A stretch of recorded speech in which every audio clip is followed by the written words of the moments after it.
वासुदेवाङ्घ्रियुध्यान परिबृंहित चेतसा भक्त्या निर्मथिता शेष कषाय भीषण Arjun. So Arjuna became free from all the impurities, all the kashayas. How? Vasudevang as Arjuna meditated upon the lotus feet of Krishna. How did Arjuna meditated upon the lotus feet of Krishna?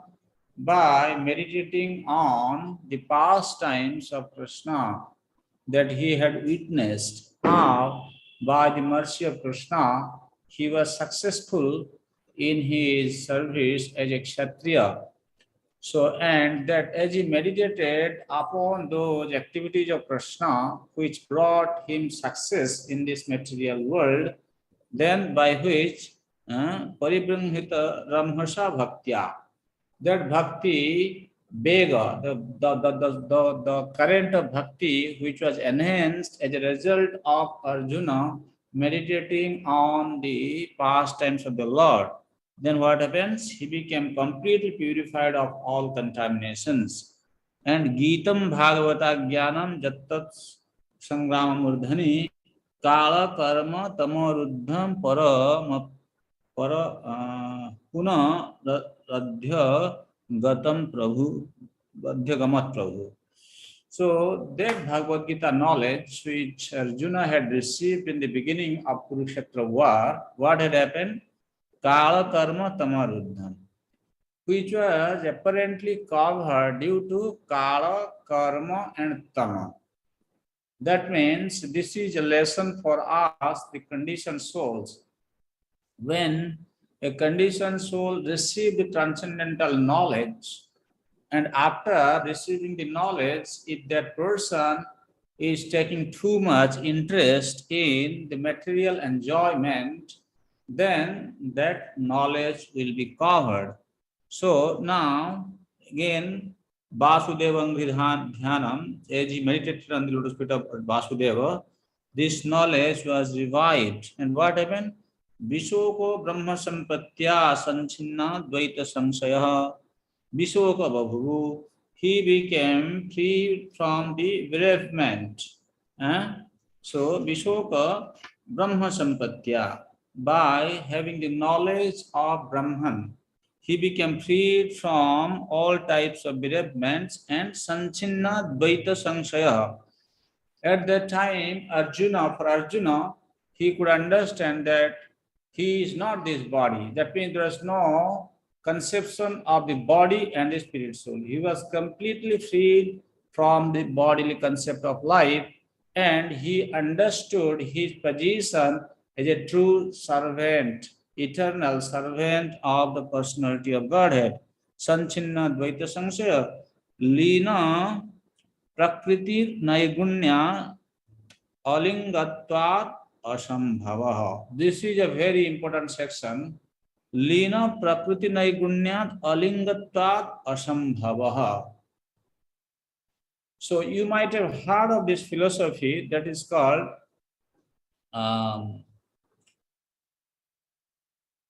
Sushupti and Pralaya.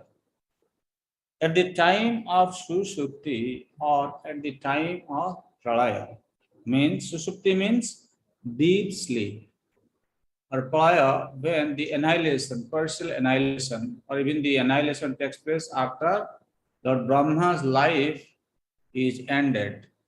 That time the living entity goes into the deep sleep. At that time, the avidya is not totally destroyed. Okay, avidya shesha vartamana.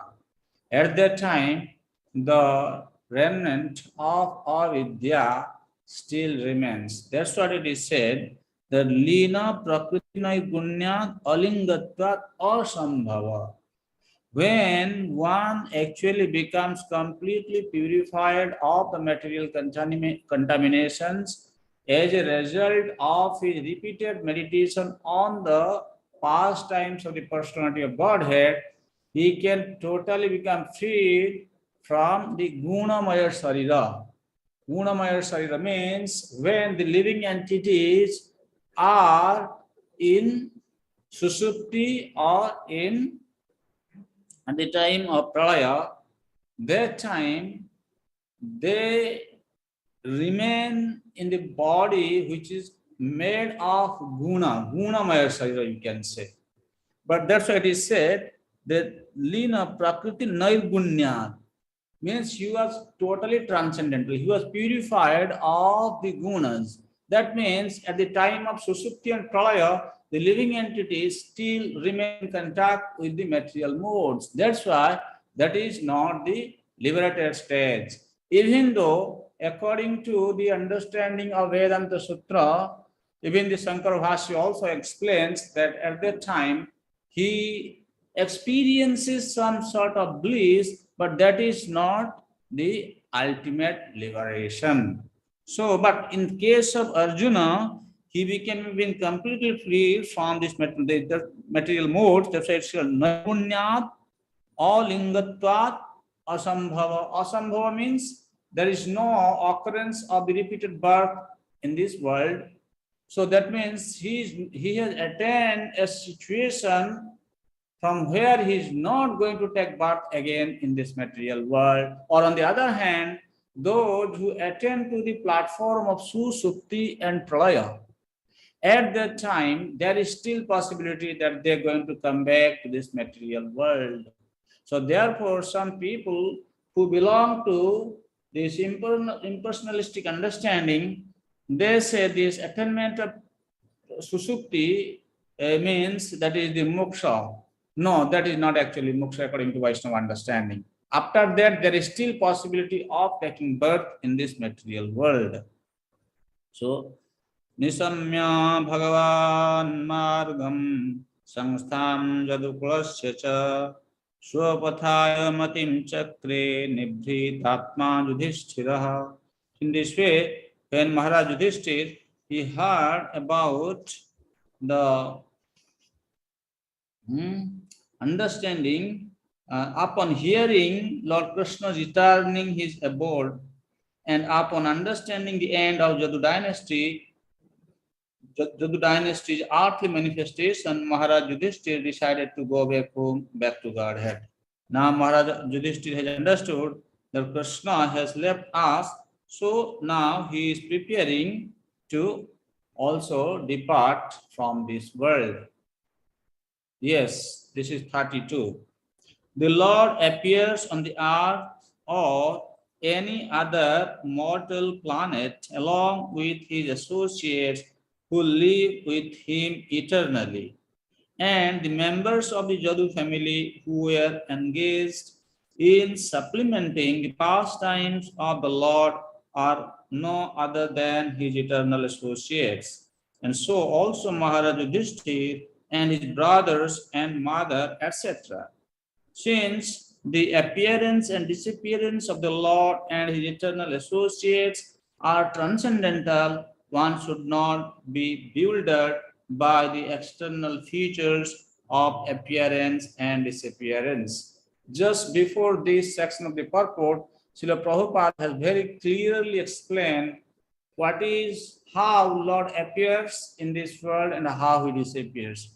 Just like he says that when the sun appears in the eastern horizon, he is still present in the western horizon.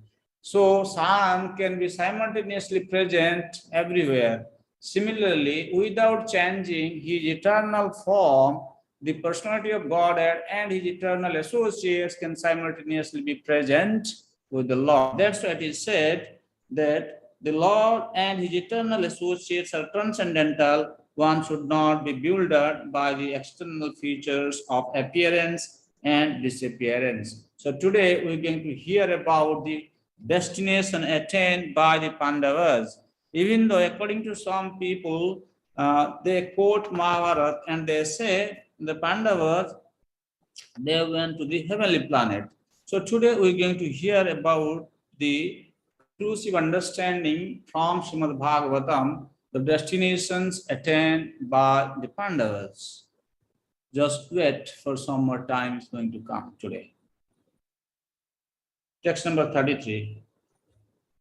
Vitapyanusrutya dhananjayoditam nasam jadunam bhagavad gatim chatam ekanta bhaktya bhagavatya nivesitatmo pararama samsite Pithapyanusrutya Dhananjaya Uditam. Dhananjaya Uditam. As Dhananjaya, Arjuna narrated about the disappearance of the Lord from this earth planet and the destruction of Yadu dynasty, Nasam Jadunam Bhagavat Gatim Chatam means the destruction of Jadu dynasty and disappearance of Lord Krishna. As Pritha, Kunti Maharani, she heard Ekanta Bhaktya Bhagavat Yadhakshaje. She attained Ekanta Bhakti unto Adhakshaja, the personality of Godhead, Krishna.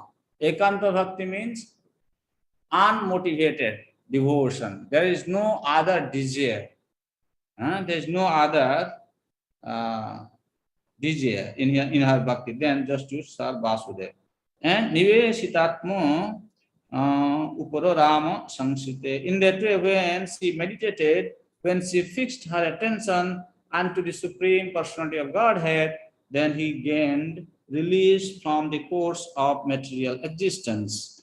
So, in this then 34, Jayaradbhuva Bharantam Tanum Vijaha Kantakam Kantake Naiva Dvayam Chapi Situhu Samam Jaya Aharat Bhuvo Bharam Tam Tanu Vijaha Ajaha. The Supreme Lord, he appeared in the form which helped to remove the burden of the earth. He actually gave up that body. Kantakam kantake naiva dvayam chapi situ swayam samam. So the example have been given that when there is a pricking, then you take out the pricking with the help of another pin, and then both the pins are thrown away. So the Supreme Unborn Lord Sri Krishna caused the member of the Yadu dynasty to relinquish their bodies, and thus he relieved the burden of the world. This action was like pricking out a thorn with a thorn through both the same and the controller, same to the controller.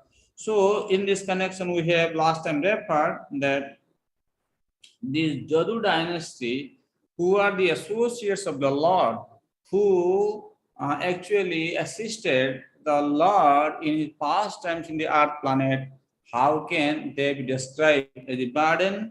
Srila Jiva Goswami referred.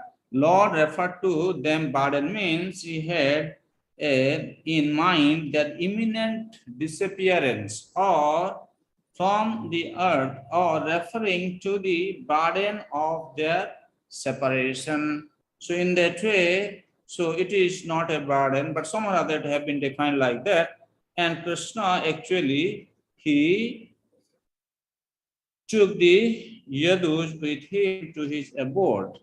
Srila Prabhupada writes in the purport, I will just read it out for you.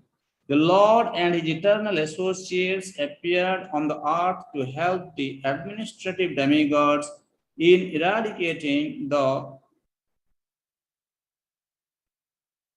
burden of the world.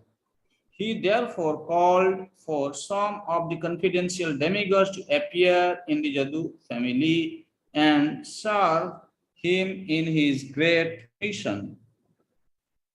After the mission was fulfilled, the demigods, by the will of the Lord, relinquished their corporeal bodies by fighting among themselves in the madness of intoxication. The demigods are accustomed to drinking the somaros beverage, and therefore the drinking of wine and intoxication are not unknown to them. Sometimes they were put into trouble for indulging in intoxication. Once the son of Kuvera fell in the wrath of Narada for being intoxicated, but afterwards they regained their original forms by the grace of the Lord Sri Krishna. We shall find this story in the 10th canto. For the Supreme Lord, both the Asuras and the demigods are equal. For the demigods are obedient to the Lord, whereas the Asuras are not. Therefore, the example of picking out a thorn by another thorn is quite befitting. One thorn which causes pinpricks on the leg of the Lord is certainly disturbing to the Lord, and the other thorn which takes out the disturbing element certainly gives service to the Lord.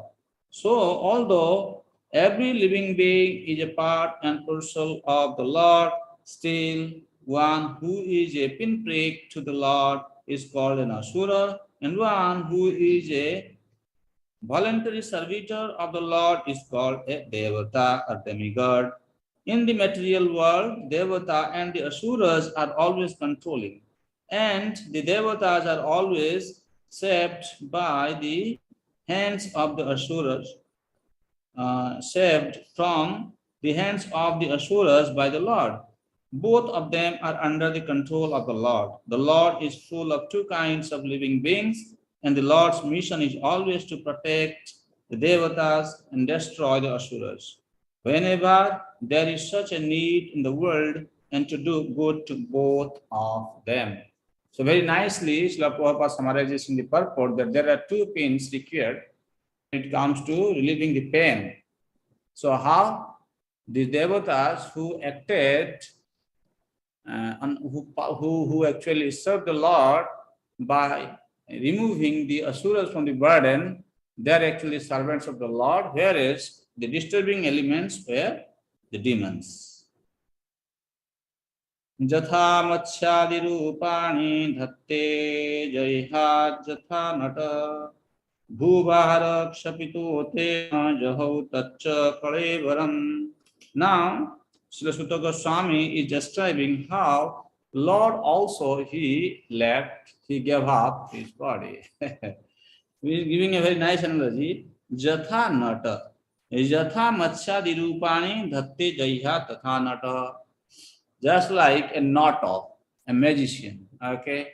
Sometimes in the magic world, you can see he is leaving his body.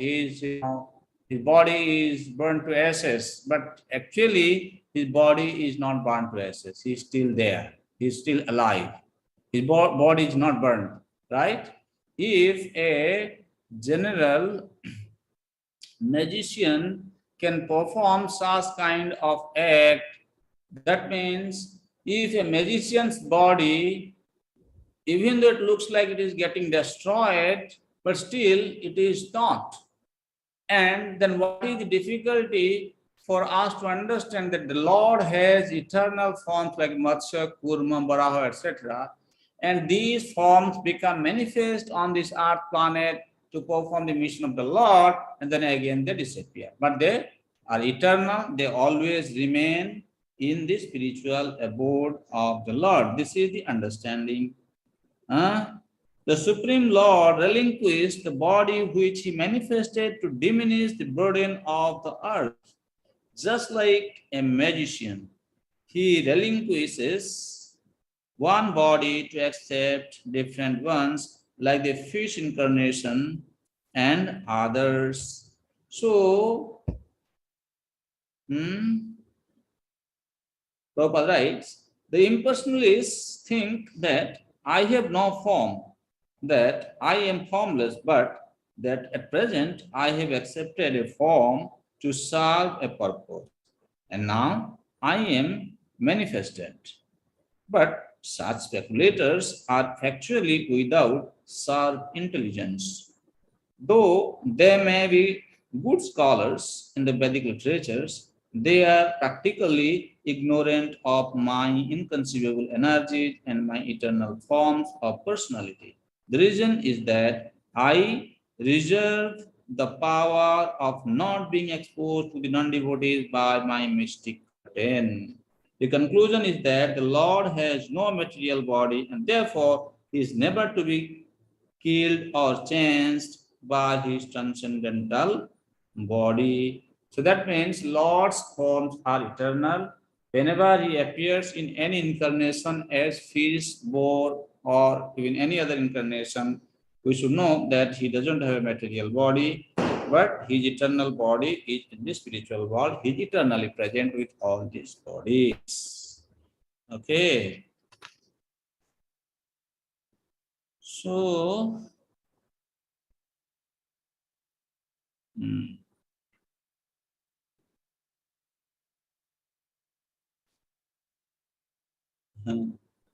Srila Jiva Goswami, sorry, Srila Sridhar Swami, in this verse is saying,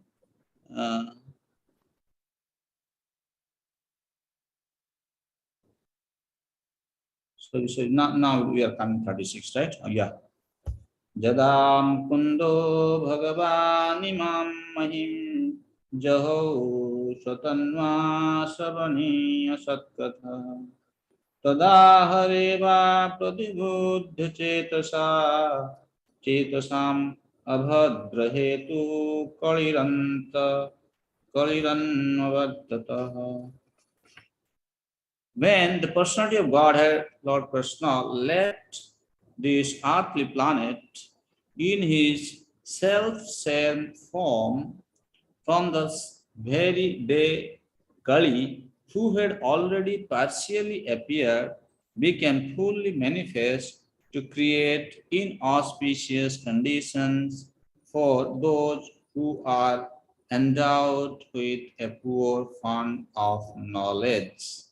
So here it is said that the Kali Yuga, Prabhupada writes in purport, the influence of Kali can be enforced only upon those who are not fully developed in God consciousness.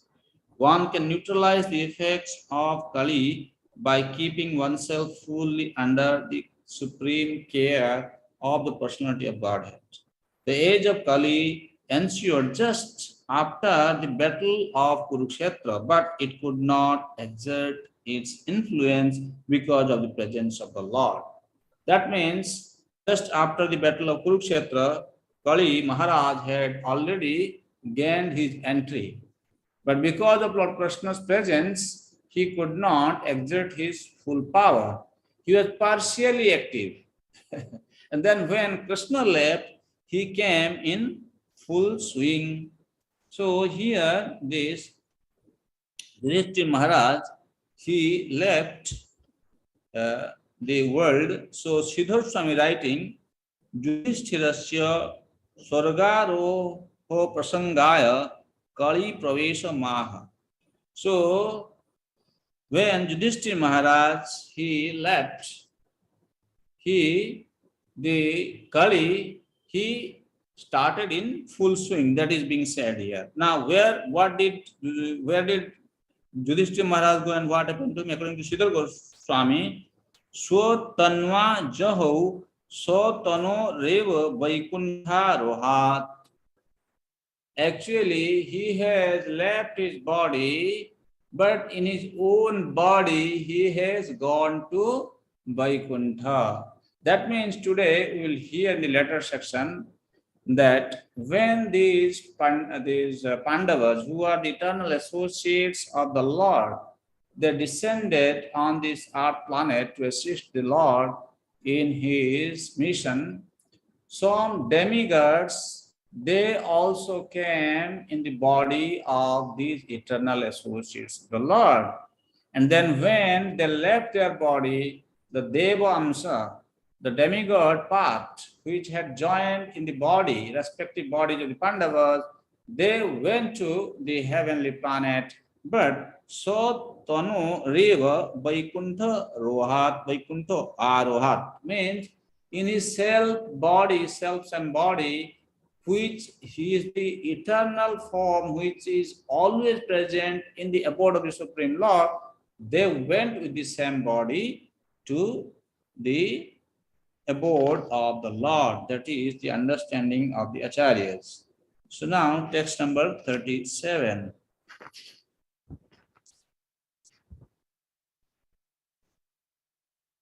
Yudhishthira तत्परिसर्पणं बुधः पुरे च राष्ट्रे च गृहे तथात्मनि विभाव्य लोभान्वितजिह्महिंसनात् अधर्मचक्रं गतनाय गमनाय पर्यधात्.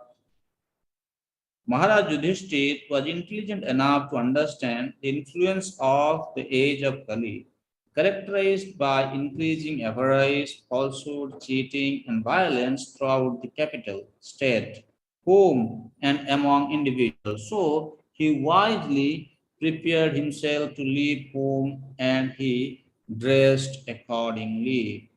So it's a very, very important lesson for us that Yudhishthira Tat Pari Sarpanam Buddha. Yudhishthira was a very intelligent person, Buddha.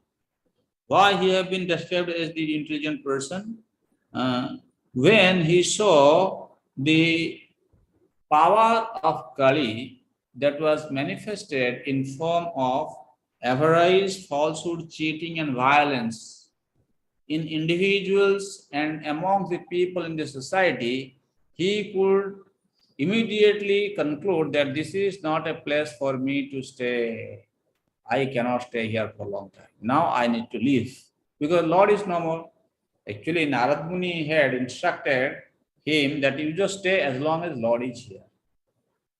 When Lord leaves, then only you can leave. So now Yudhishthira Maharaj has understood that this world is getting affected by Kali's influence, so I should better leave. That means in this material world, sometimes some people who are not the eternal associates of the Lord even, they feel like, oh, this is a good place, we should try to rectify the situations. How much rectification are you going to do? Maharaj Kali is more powerful than you. You try to do a little bit of adjustment, little bit of rectification today, tomorrow you come back, there's a big mess again created, right? So the Kali is always trying to spoil our plan. So therefore, we should try to take care of this place as much as necessary to keep ourselves Krishna conscious, and we should in this body, in this lifetime, finish our business and clear our path back home, back to God.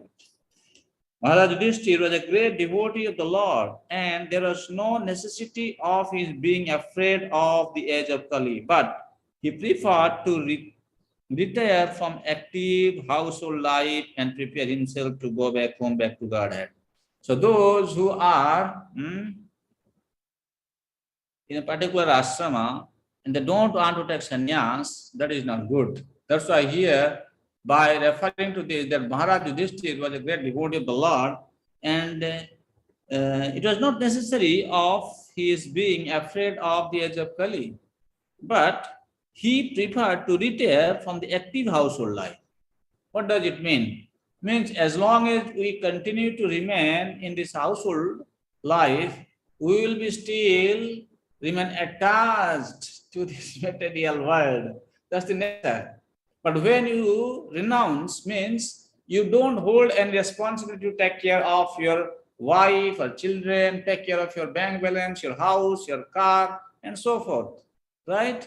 But if you remain attached to the household life, still you have to continue, take care of all these things, still you are not able to give up your attachment. That's why when we know that it's not that we should not become afraid of Kali. Kali is connected spreading everywhere. We should prepare ourselves to take sannyas and serve the Lord wholeheartedly. Prabhupada continues, the Pandavas are eternal companions of the Lord, and therefore they are more interested in the company of the Lord than anything else. Besides that, being an ideal king, Maharaj Yudhishthir wanted to retire just to set an example for others. As soon as there is some young fellow to look after the household affairs, one should at once retire from family life to uplift oneself to spiritual realization. That means take sannyas. When your son is ready, give up the family responsibility to your son and you should take sannyas.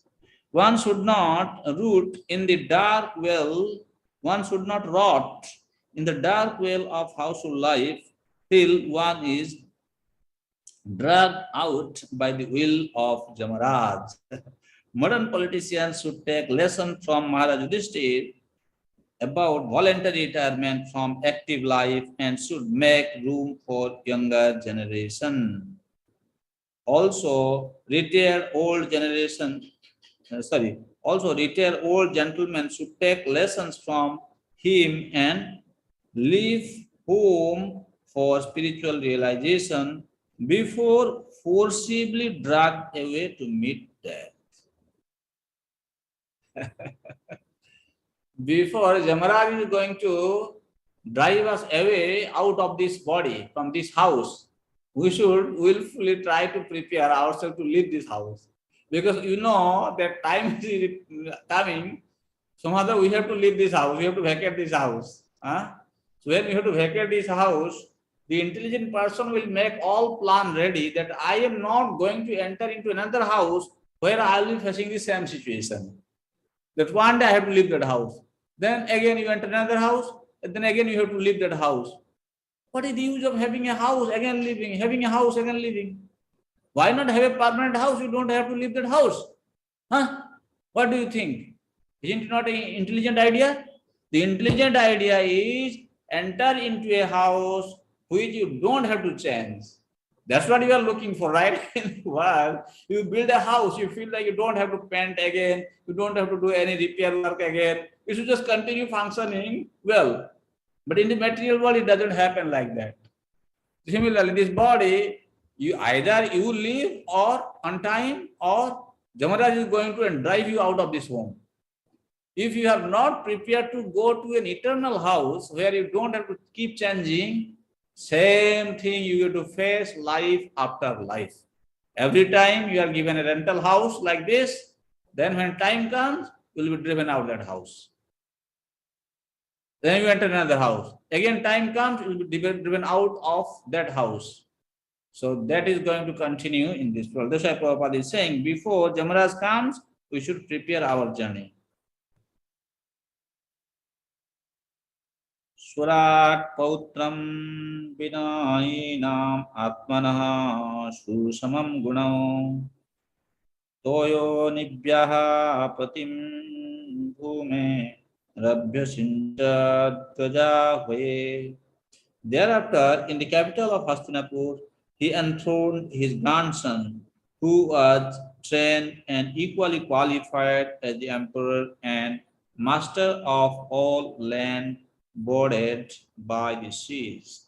So, Maharaj Yudhishthir, when he decided to retire, then he gave the throne of Hastinapur to Maharaj Parikshit and he gave Mathura to Vajranath.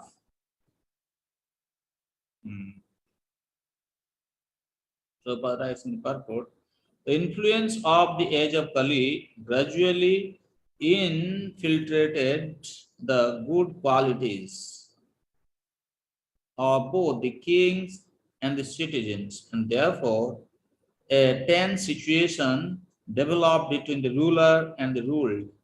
But still, even in this age of disparity between the ruler and the ruled, there can be spiritual emolument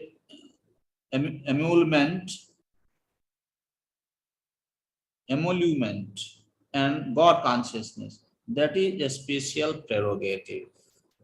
Very interesting point. Huh? Spiritual emolument and God consciousness. So that means we have to try our level best in this situation how we can remain Krishna conscious and help others to remain Krishna conscious. Mathurayam tatha vajram surasena patim tata prajapatyam nirupeshtim agni na pibadishvaraha Then he posted Vajra, the son of Aniruddha, grandson of Lord Krishna, at Mathura as the king of Sursen. Afterwards, Maharaj Yudhishthira performed a Prajapatya sacrifice and placed in himself the fire for putting household life. This placing himself in fire for putting household life means he took retirement from his household life and accepted sannyas. That means now he is thinking, I am no more the king, I am no more the enjoyer of the kingly opulence. He gave up everything and he isolated himself. That's why he took sannyas. Prabhupada is saying everyone's life must be so arranged that the last stage of life, say at least the last 15 to 20 years prior to death, can be absolutely devoted to the devotional service of the Lord to attain the highest perfection of life. How many years? Last 15 to 20 years, Prabhupada is saying. Who wants to say when is going to be the last time for us? How to know? Okay, when you know, now I have got 15 or 20 years, then I should aside that time, right? Who can tell us when is the last 15 to 20 years? Very hard to say, right? Well, at least after 50, try to prepare. We don't know after what will happen after 50. So after 50, we should prepare, and then 15 to 20 years. If we stay more, then we can also continue serving the Lord in that way. Huh? Okay. Visrijya tapratat sarvam dukula balayadikam nirmama nirahankara sanchinna shesha bandhana. See, he became unattached to everything. What did he do? Visrijya tapratat sarvam dukula balayadikam. Even he gave up his dress. The royal dress Yudhishthira Maharaj used to wear, he gave up. And the valaya, the ornaments what he used to wear, that is the sign of royal order of life. And nirmama nirahankara. He did not consider anything of his own. He became freed from the false ego. And this is how he became totally freed from the bondage of this material world. Prabhupada writing, foolish people adore such men who die in national consciousness. But there is an example of Maharaj Yudhishthira, a royal king, who prepared himself to leave this world without such national consciousness, and yet he is remembered even today because he was great pious king, almost on the same level with the personality of Godhead Sri Ram. So this is the important point. Some people, they feel they want to remain hanging on to their position in this material world. Sometimes some political leaders or some others, social reformers, they feel karma is dharma. That is how they want to earn their reputation, and they feel after we leave our body, still people will remember for our good work. What is the use of such things? You see, here is Yudhishthira Maharaj. He was not into this kind of nationalistic consciousness. When time came, he just gave up and fully focused on the service of the personality of Godhead. And in that way, he actually he is remembered through the pages of Srimad Bhagavatam. This is a very interesting point. Very important comment Prabhupada is making. Nobody should feel that, oh, I am doing service to the Lord in this way. No, a time should come when we should be fully devoted without having any connection with these worldly activities. Bachyam juhava manasi taprana itare chatam nritvavapanam suvatsaragam tam panchatve yajo habit. This is the process how Yudhishthira Maharaj, he gradually relinquished all his activities and he withdrew the sense activities and completely remained devoted and prepared himself to go back to Godhead. How? Bachyam juhava manasi. He surrendered his power of speech into mind, and tat prana itare chatam, then mind in prana. Try to understand these two concepts. Then other things will be very, very easy for you to continue on. So here, when how somebody can give up the tie of this material world. He is saying, Bacham Juhava Manasi. Here, Bacha Mitupalakshanam Sarvendriyani Manasi Prabilapitavan Ityartha. By speaking about Bak, Bak means Vani, the power of speech. Here, all other senses are also referred, means activities of other senses are also referred. Means the activities of all these senses were merged in the mind. What does it mean? That means initially a person, he thinks of engaging some senses in a particular activity in his mind. If somebody thinks in his mind that I need to eat something, then only the tongue is going to taste that food. If in his mind he thinks, he makes a plan, I want to go to such and such place, then he will start walking using his leg. So any activity performed by the senses is first conceived in the mind. Therefore, here Sarvendriyani Manasi Prabilapitavan Ityartha means he stopped making plans in the mind to engage the senses in some materialistic activities. You should understand that. Not the spiritual activity, only materialistic activities were stopped. Then tacha manah prane, then mind was surrendered to prana. Why mind was surrendered to prana? Pranadhina vrittitvat. Function of mind is under the control of prana. Therefore, you can see in yogic practice, some people, without understanding the science, they just practice this. Actually, what happens when somebody practices pranayama process, because mind is controlled, the function of the mind is controlled through this prana. If we perform this pranayama process, the mind can be peaceful. Mind can be controlled. Mind's desire can be controlled through this pranayama process. But of course, not only just pranayama, other things like your fooding habit, then where you are going, who you are associating with, how you are talking, that also kind of, these are all peripheral activities also need to be seen by the performer. But the main point is, through this prana is actually controlling the function of mind. That's why mind was given to prana. And prana in apana, then sotsargam tam panchame panchatve 𝐿𝐴𝐻𝐿. So Prabhupada writes, then he amalgamated all these sense organs into the mind. That means the activities of the sense organ into mind, then the mind into life, life into breathing, apana-vayu, his total existence into the embodiment of the 5 elements. Because now he is understanding, I am not this body, I am different from the body. This body has to be destroyed. So that is the concept now it is coming. And his body into death, see, body into death. Then as pure self, he became free from the material conception of life.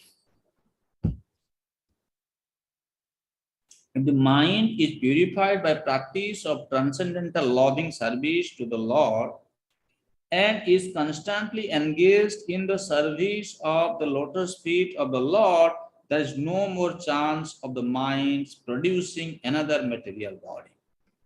After death, it will be freed from absorption in material contamination. The pure soul will be able to return home back to Godhead. This is very, very important point. See, that's why I was saying now, there's this manaha, Srila Jiva Goswami is saying, manaha vyavaharatmakam mano hangsang natu paramarthatmakam api. That means the mind which is absorbed in materialistic thoughts, in the materialistic activities, that should be stopped. Those plans needs to be zero. Okay, anya vilasita sunyam. And no to paramarthatmakam api. Paramarthatmakam, like you are studying Bhagavatam, you are going to temple, you are making the plan to go to temple, and you want to preach the message of Godhead. So all these activities should continue. All this planning in the mind should continue. Rather, therefore, Prabhupada is saying there is no more chance of mind producing another material body after death, if our mind is engaged in such kind of planning and such kind of activities. Therefore, in our Krishna conscious organization, we are inviting all Vanaprasthas who would like to dedicate their life in the service of Krishna. Please come to Mayapur Institute. We'll engage you in this preaching service. You can be fully engaged, and you don't have to make any plan in your mind to take care of your family needs, to your children. Some people, they are still kind of planning how I can secure my child, how I can take care of my business, how I can do this, how I can do that. Still, they are to some degree engaged in their material field of activity. Some think, oh, I can earn money from my business and then I can donate to temple. Krishna does not need your money. Don't worry. Krishna is a lot of money. You don't have to go to business to earn money and to give to Krishna. Give up. Come and join with us. Okay? We'll engage you in preaching and teaching. Make, even if you teach only one devotee, that's enough. Rest of the life, we'll take care. Make devotee. That's what you should be doing. That should be the activity. That's what Prabhupada. Then that will stop you from taking another material body in this world. That's the only way you can stop. You may, in the whatever way you can say in your way that, oh, I am going to business, I am doing this for Krishna, I am going to give money to the temple. That's why this is devotional service, and this is how I can also come back to Godhead. You cannot come back to Godhead like that. Mind should be fully absorbed in Krishna. Okay? Hare Krishna.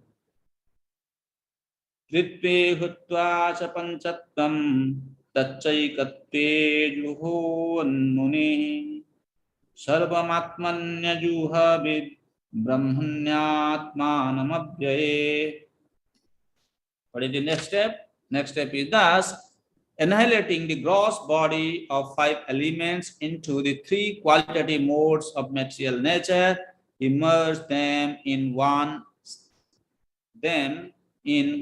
nescience, and then absorb that nescience in the self, Brahman, which is inexhaustible in all circumstances.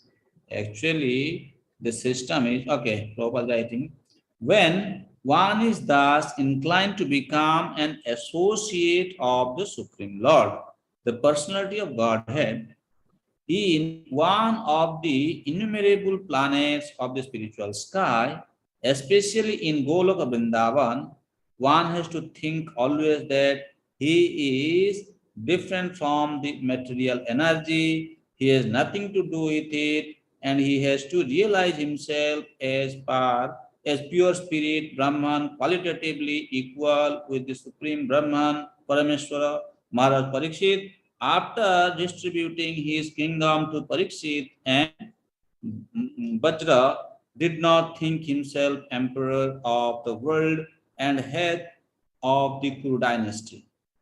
This sense of freedom from material relations as well as freedom from the material engagement of the gross and subtle encirclement makes one free to act as the servitor of the Lord, even though one is in the material world.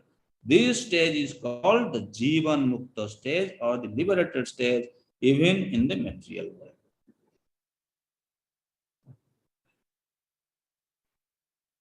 What is that verse? Karmana manasa gira nikhila swapyavasthasu jivan mukta suruchyate. yaha jasya haredasya karmana manasage. We cannot manufacture the way of Krishna consciousness. Sometimes we try to manufacture our way of Krishna consciousness. Everybody has to come to this stage. If, like Prabhupada very clearly saying, when one is thus inclined to become an associate of the Supreme Lord, the personality of Godhead in one of the inhabitants' planet of the spiritual sky, especially in Golok Vrindavan, one has to think always that he is different from the material energy, he has nothing to do with it, and he has to realize himself as pure spirit, Brahman, qualitatively one with the Supreme Parameshwara. What does it mean? That means he does not have any false ego. He doesn't have any hankering for happiness, no hankering for position, prestige, power.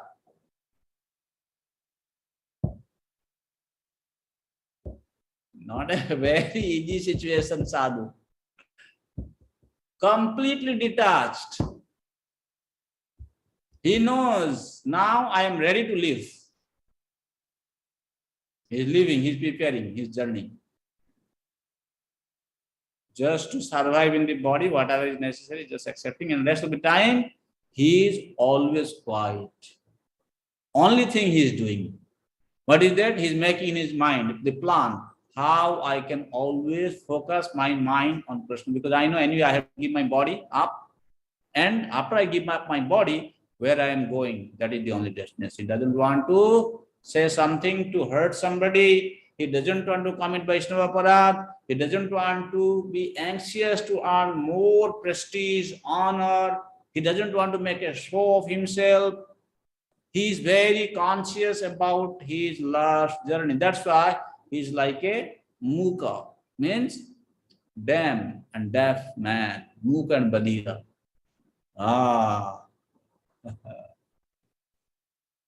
Very difficult. Then only we can go back. Do you think it's very easy to go back to spiritual world? Especially at Golok Vrindavan. Ticket is very expensive. Ticket, you try to understand, my dear sir.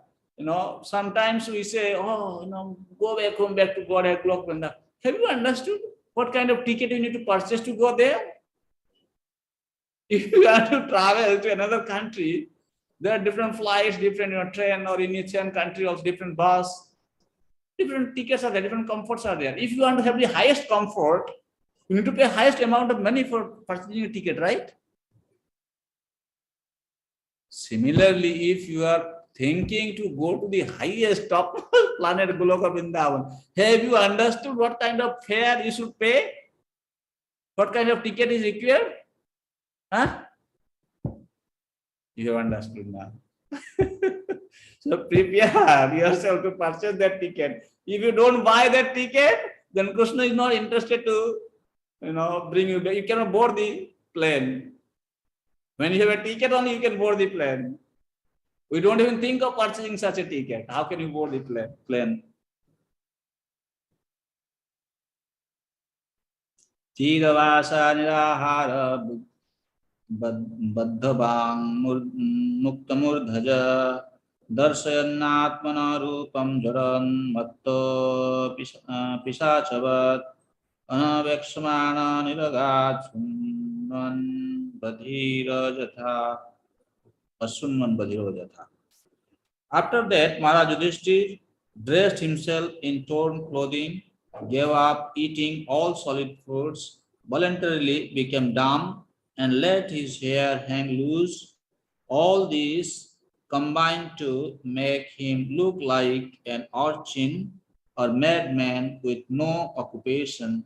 He did not depend on his brothers for anything, and just like a deaf man, he heard nothing. Then Budicim probibesasam gata purvam mahatmabhi hidi brahma param dhyayan arteta jato gatah.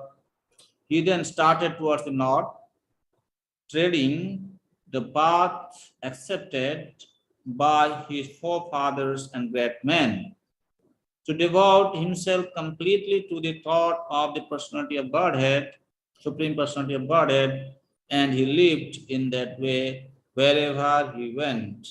Then, Sarvetam anu nirjagmu bhara kritanishchaya. So the other brothers, they also decided, now we have to follow Maharaj Dishti. Kalina dharma mitrena drushta spishta praja bhuvi. This is also very kind of instructive verse. See, these Pandavas, they had a very nice time in this world. They were the king of the world. They had all the opulence to enjoy in this world. But still, they became disinterested. Why? They saw Kalina adharma mitrena. The adharma, which is the friend of Kali, okay, has already stepped into the world. That means whatever adharmic activities are going on in this world, how much power we have to stop those kind of adharmic activities. Therefore, every sadhaka has to take a conscious decision in their own. Our endeavor to do something which is beyond our scope is very dangerous. So the adharma is spreading very quickly. Its power is becoming stronger and stronger as Kali Yuga progressing. And the adharma is also going to become more strong as Kali Yuga progresses. So that means we need to see how much we can do, what we can do. But a very intelligent person in Krishna consciousness, he will try to make arrangement how he can be, he can remain safe from the attack of these adharmic activities and perform his Krishna conscious duties properly so that he can also get a peaceful exit from this world.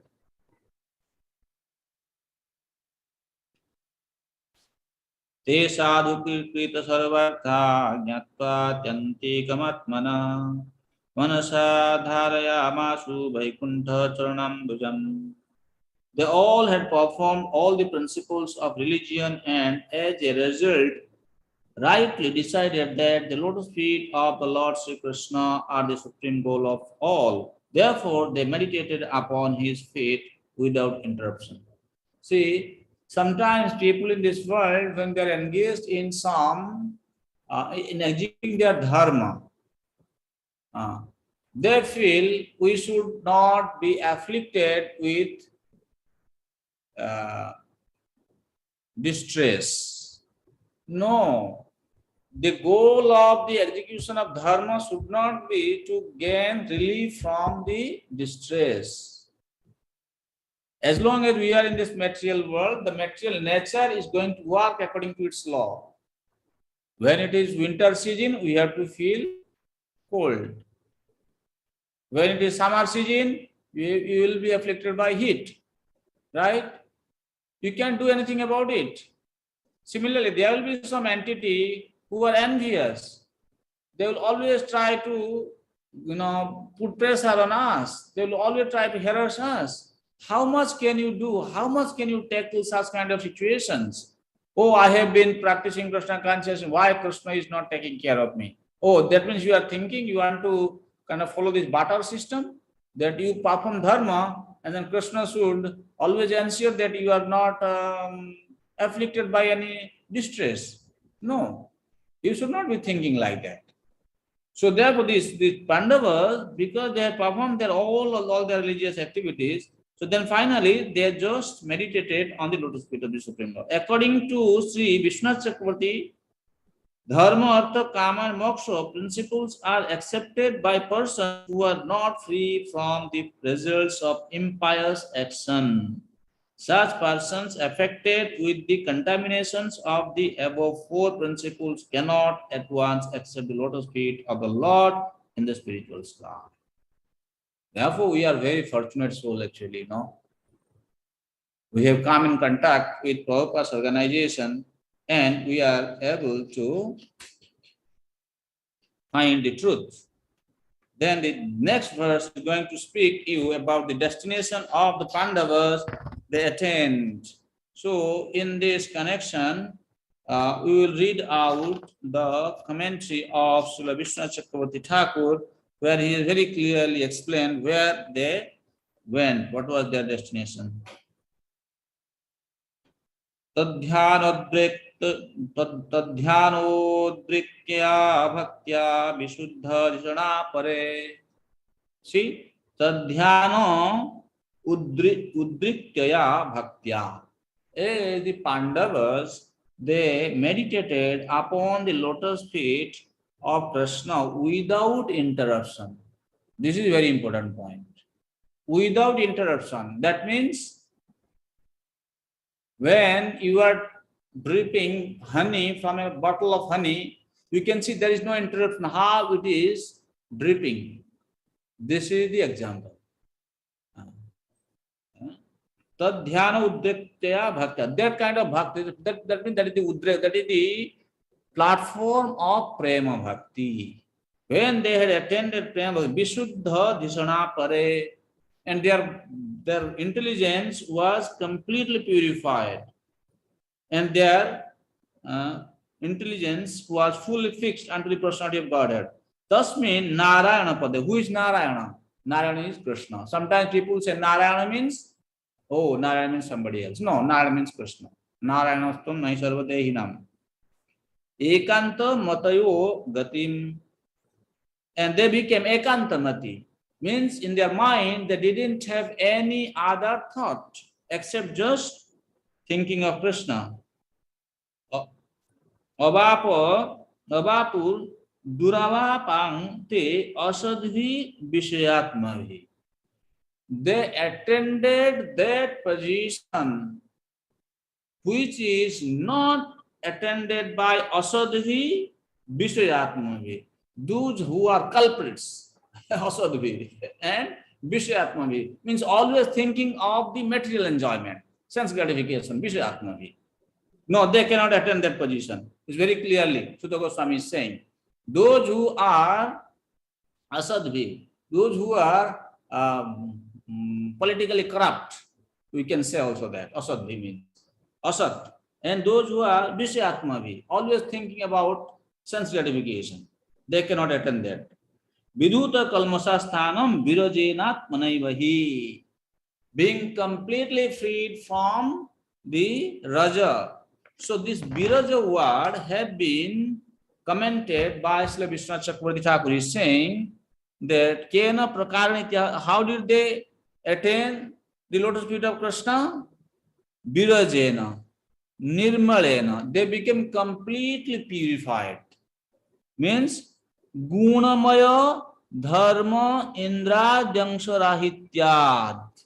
Means this Indra and Dharma who actually had entered into the body of the Pandavas, that person was totally removed.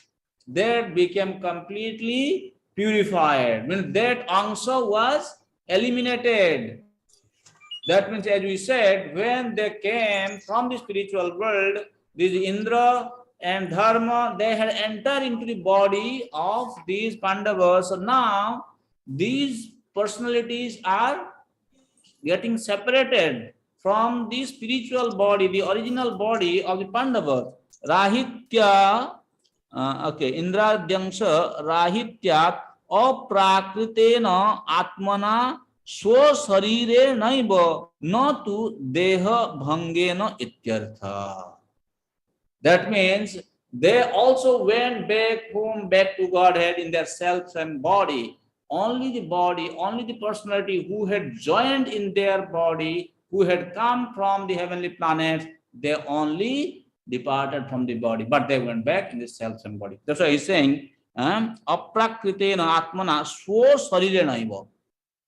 In their transcendental own self-same body, they actually attained the Supreme Lord. That is the destination. Okay? Then Viduropi parityajya prabhase dehamatmanah Krishnaveshena tacchitta pitribhi swakshayam jayo. And Vidura also, he went back to his Pitruloka planet. So one question can be asked in this connection.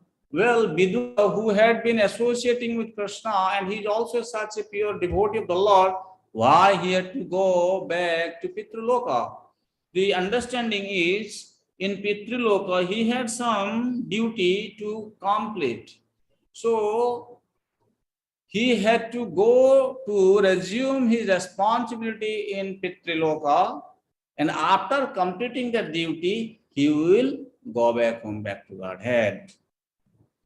Draupadi cha prajnaya patinam anapekshatam Vasudeve Bhagavati Yakantam Matirapatam.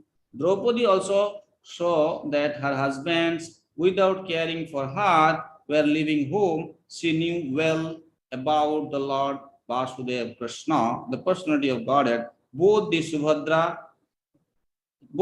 she and Subhadra became absorbed in thoughts of Krishna and attained the same results as their husbands. Okay, so they also attend the same destination. Prabhupada writing, when flying an airplane, one cannot take care of other planes.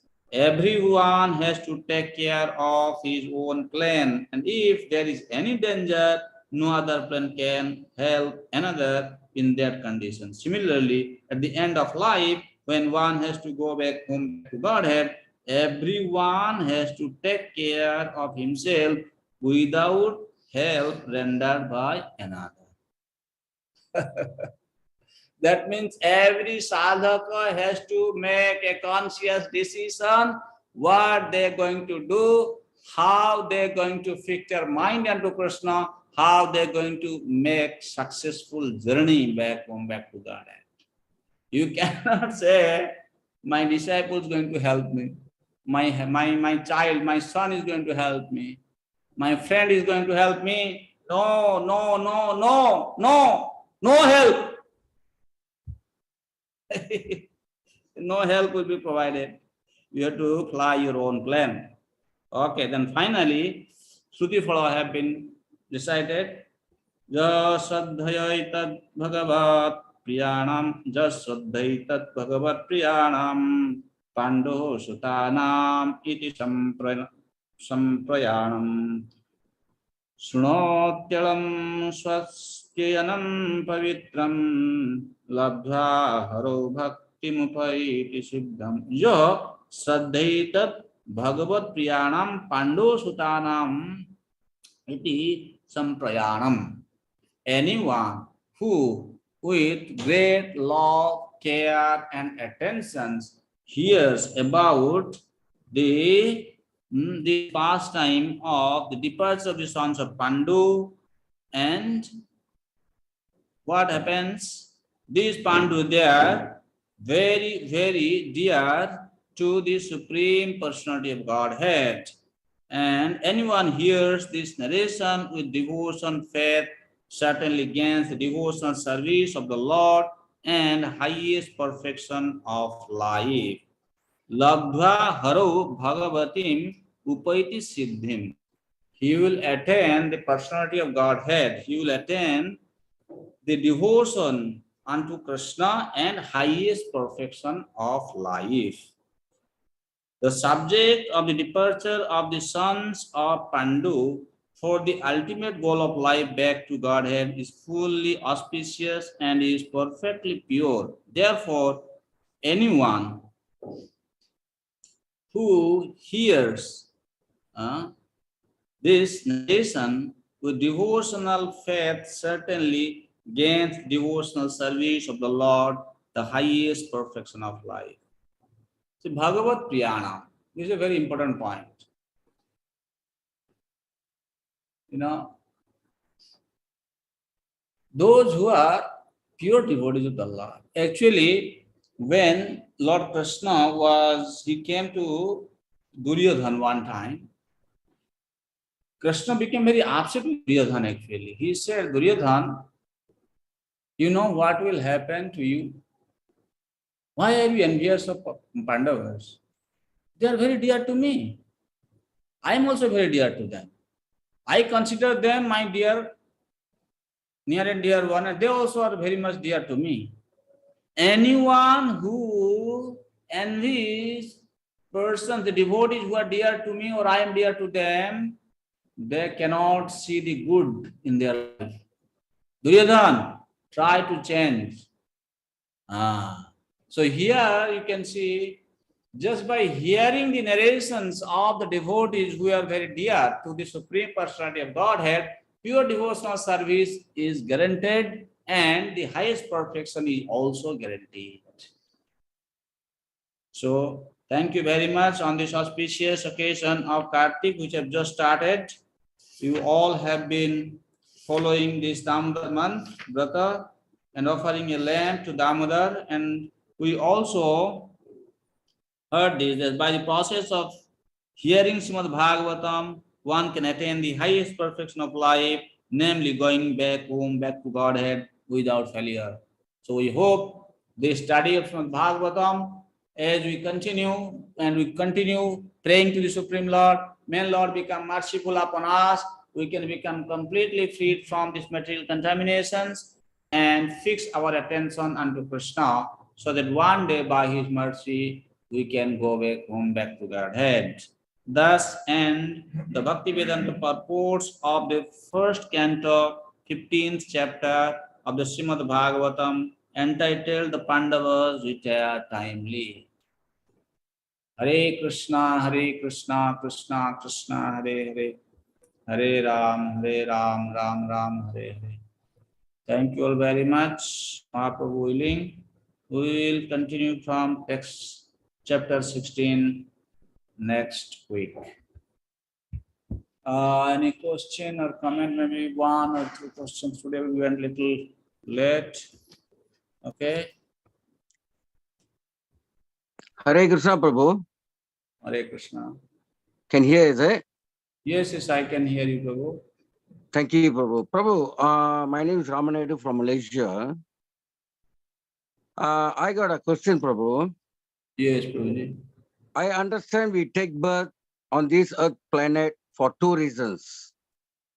One, a pious devotee wish to go back to Godhead, which can be only achieved in ISKCON. Number two, we take birth on this planet due to our previous desire. To satisfy our desire, we take birth on this planet. After satisfying our desire, will we able to, of course, we are linked to ISKCON and also doing seva and bhakti yoga, everything. After satisfying the desire, will we able to go back to Godhead? Very good. Actually, you see, it's very difficult to remain desireless as a conditioned soul. But the intelligent souls are those who recognize that I have desires and they try to satisfy their desires in the service of the personality of Godhead. So our acharyas say, when somebody who knows that I have desires, but he is serving the Supreme Lord with his desires, then gradually Lord will help him to become freed from his material desires, and he will surrender to the Supreme Personality of Godhead. Then he will go back, come back to Godhead. On the other hand, another person who has also desires, without surrendering, without serving the Supreme Lord, maybe he is engaged in demigod worship, his desires might also get fulfilled, but again he will take birth in this material world. That's why Bhagavatam says, akama sarvakama va mokshakama udaradhi tibrena bhakti yugena dajeto purusham param. Param Purush should be worshipped. Then you will go back home, back to Godhead. Okay? Okay, Prabhu. Thank you very much. Hare Krishna. Thank you. Predominantly perform devotional service. Yes. Salil Prabhu giving the reference 2, 3 times. Kama, sarva kama, va moksha kama dal. Then Sahadev Baba bolo. Hare Krishna, thank you, Prabhuji. I'm sorry to say, I wish I did not attend the class today because I'm hearing some hard facts, which I said I'm hearing some hard facts that I am guilty of. And, you know, sometimes it says ignorance is bliss. I wish I didn't know this, but now I know these facts. Like the last 15 to 20 years of your life, you have to completely dedicate yourself to Krishna's devotion. And I do not know how many years I have left, which means I have to, from now on, I have to fully dedicate my life to Krishna's devotion and nothing else. And I am in a position, I believe I am unable to do that now. So now I have this conflict in my mind. But I'm just praying to Guru Krishna and devotees that everybody helps me in their prayers, especially in this month of Kartik, so that I'll be able to render service to Guru and Krishna. This is my request to all the assembled devotees. Hare Krishna. Thank you. Hare Krishna. Saryas Prabhu. Hare Krishna Prabhuji, thank you for a very enlightening class. It was, as Sadhguru Prabhu said, it's like you were speaking directly to me and instructing me with all these nonsense that I'm constantly engaged in and involved in, that all of this should be stopped immediately, with immediate effect. So yeah, thank you. It was a very direct class. I have a slight conflict in my mind that I'd like you to help me work through.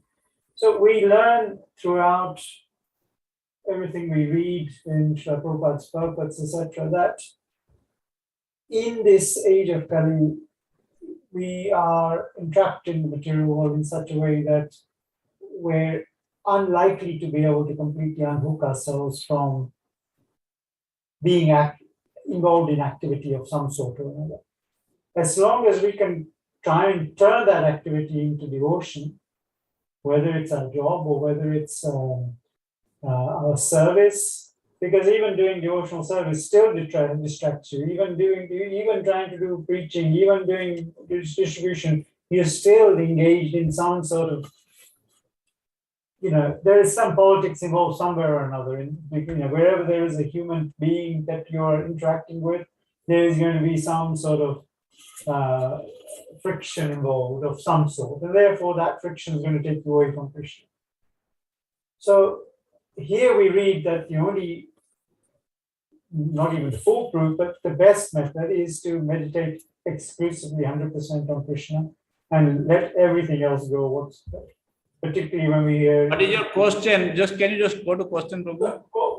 What is the process we should adopt? Completely surrender everything, all material activities, and surrender exclusively in Krishna Bhakti, in meditating, or try and continue some of our responsibilities, whatever they are, and try and include Krishna in that, but there is danger that we are going to get distracted in performing those duties. Because here, it's clear, it's got to be 100% exclusive. You give everything up completely. Go to the forest and just meditate on Krishna's feet. Any form of attempt to try and do anything in this stage of Kali is fruitless, of whatever it is. You see, very important point you're asking. Many times we take a wrong decision, we walk on a wrong path. we feel that I am ready for such and such things. Or for example, okay, now I can go to the next ashrama because there is more prestige, more recognition, more honor, more facility. It's not a question of prestige, honor, or facilities. It's a question of whether I have become qualified for that or not. As you are saying, it completely should be absorbed in the lotus feet, in thinking of the personality of Godhead. How? How will one attain that? Somebody may have a good house, good business, good money, and he's thinking, oh, now I can just fully absorb while he's enjoying everything. Is it so? Is it to come like that? No, therefore, this means should be that we should always try to hear from someone who at least, practicing the same, and by listening to such persons, we can feel that there is some kind of change, a reaction happening in my mind, in my consciousness. Sometimes we hear like hundreds and hundreds of hours. What is the use of such kind of hearing? But there is no change happening in my heart, in my consciousness. So we have to be like we have to choose the quality hearing, association from those kind of people who are already kind of on the verge of exiting, or they have already exited this kind of material consciousness. Their only business is they are always thinking of the kind of devotional service. So those kind of people whom I am hearing from, I can see there is some kind of some turbulence is going on in my mind, in my heart. I can feel that. I should be more associating with such kind of people. I should be cultivating more of their consciousness in me. When I come near them, that is going to get reflected on me. Actually, what happens?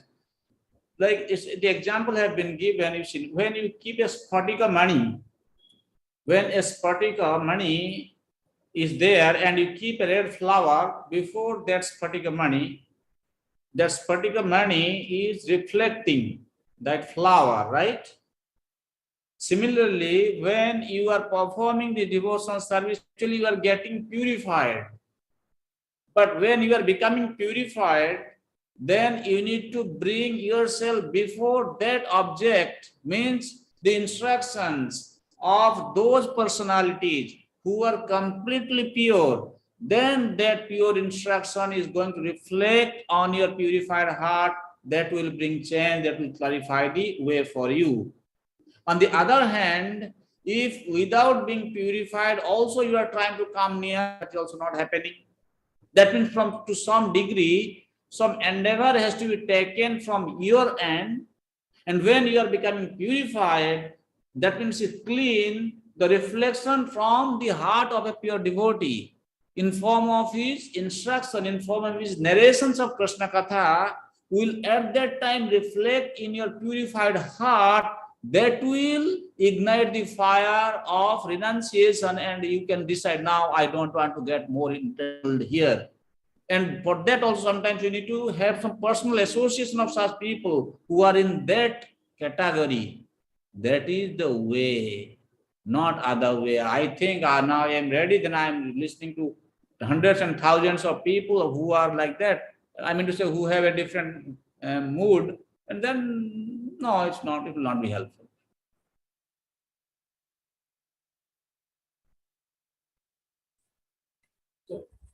Can I ask another follow-up question, Prabhuji? If you're late, I want to ask.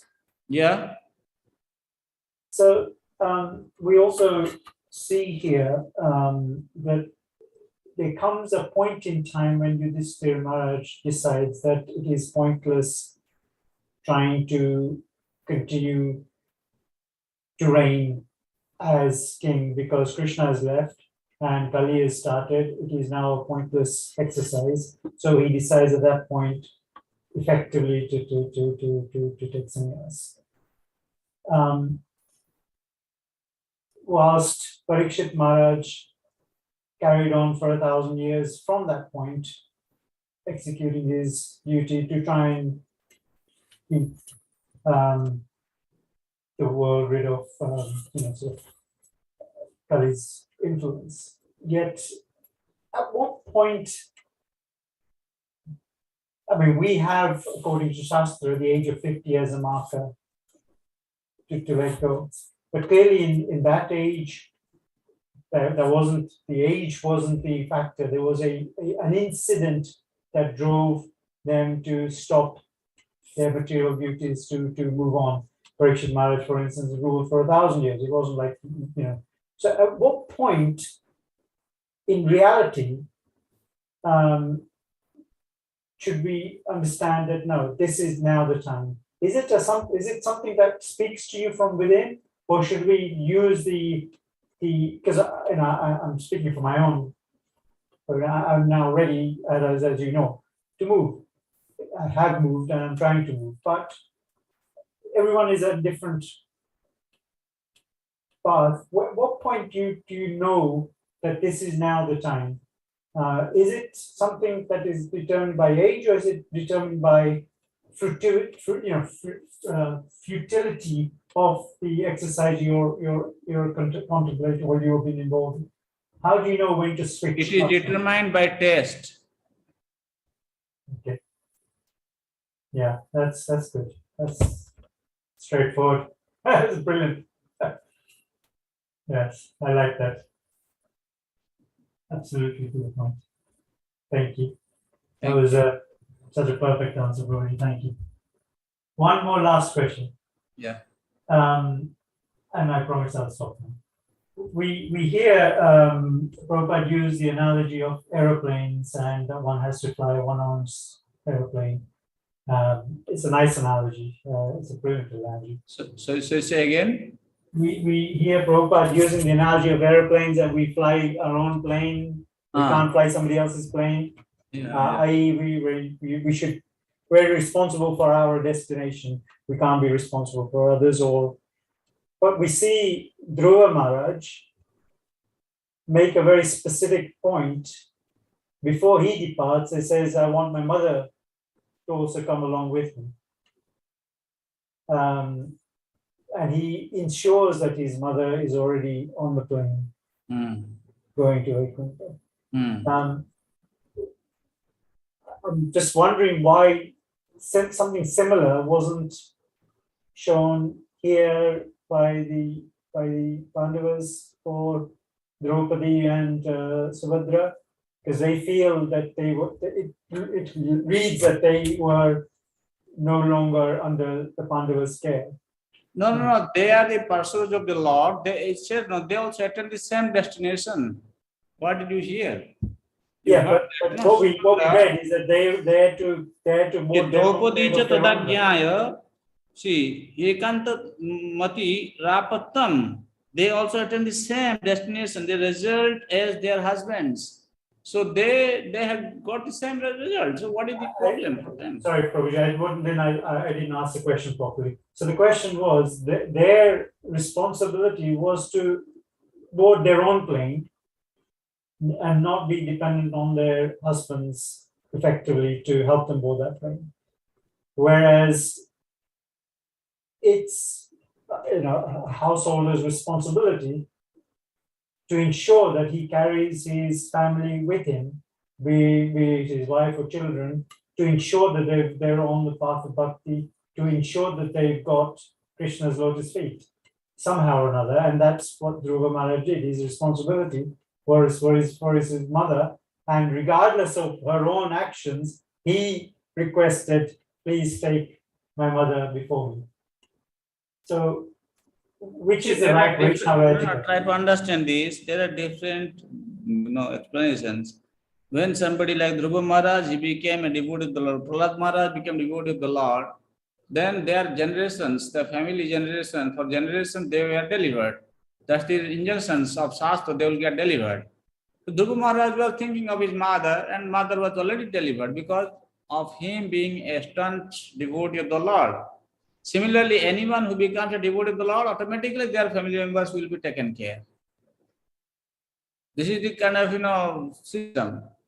But here what Prabhupada is trying to say is that somebody who cannot get help from other airplane drivers, pilots, that means that again, how sincere we are in our execution of sadhana practice, that is going to give us the hope that I am now ready to go back to Godhead.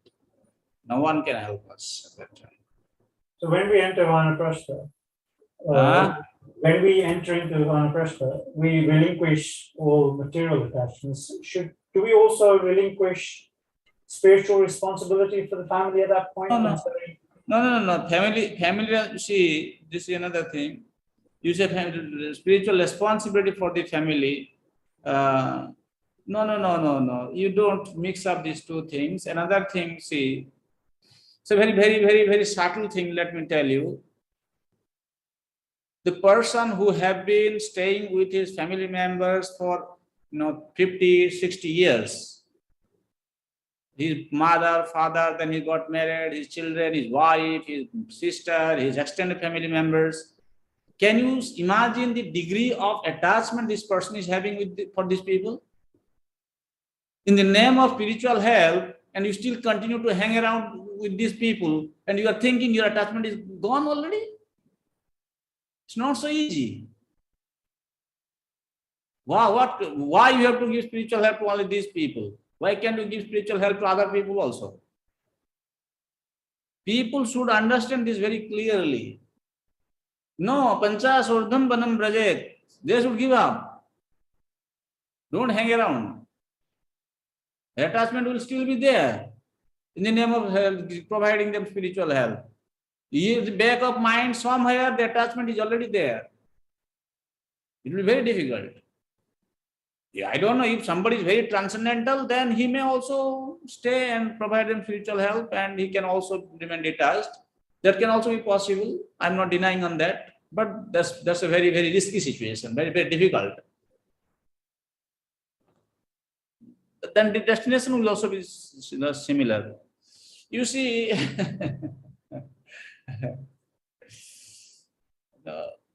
when we are alone, we are not taking any help from anyone, we are completely surrendered to the Lord, we are devoted to the Lord.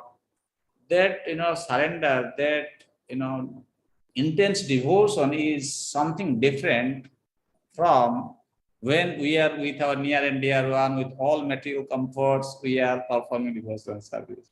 We don't know how much we are kind of mentally satisfied by our material surroundings, and thinking now we are also kind of getting happiness in Krishna consciousness in that situation. When we are identifying so much with our near and dear one, with our family, atmosphere and worldly relations, and definitely some degree of material comfort is there, and I'm thinking, oh, I'm getting spiritual comfort. So this comfort is coming from my spiritual realization. So you may mistake. Material comfort can be mistaken as a spiritual comfort also. In that situation, there's a very thin line. Again, the individual has to take a call on that. I cannot tell. I can just explain how the situation may work. Many times, the material comforts have been misunderstood as a spiritual comfort. Or you can say that means the comfort which is arising from material way of life have been accepted by the sadhaka as the comfort coming from the spiritual life. That's a total mistake. When we are in close vicinity with our near and dear one, with our all material amenities, there is very high possibility of accepting material comforts as the spiritual comfort. But those who are qualified, they can do that. That qualification has to be kind of seen by Guru Krishna and the self. Does it make sense? Yes, Prabhuji, thank you very much. My sincere apologies for my very mundane and further questions on the so forgive me for asking all these. No, I'm not. I'm just explaining to you. I don't know if I said something you feel you are hurt. No, I think you know me better than that, Prabhuji. Yeah. 5 years now, so. What about other devotees? You are listening. Any complaint? What I'm saying? You agree with me? Agree, Prabhu, no complaint. No complaints, Krishna Chandra Prabhu is saying. Okay, thank you for confirming. You understand, Krishna Chandra Prabhu, what I said? Understand. Okay. It makes sense?